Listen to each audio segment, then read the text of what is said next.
Back to our channel. So today in this video, we are going to discuss about how to set time limits on social apps with Opal. So without wasting much of our time, let's get straight into the video. So to set time limits on social apps with Opal, all you gotta do is simply go and log in into your Opal account.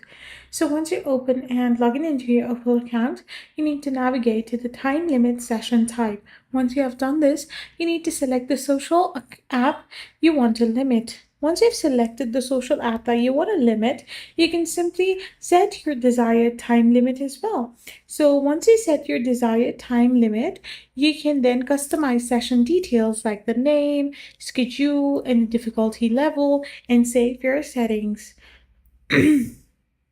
The limits will automatically reset at the beginning of each new day, and this way you can simply set the time limits on social apps with Opal.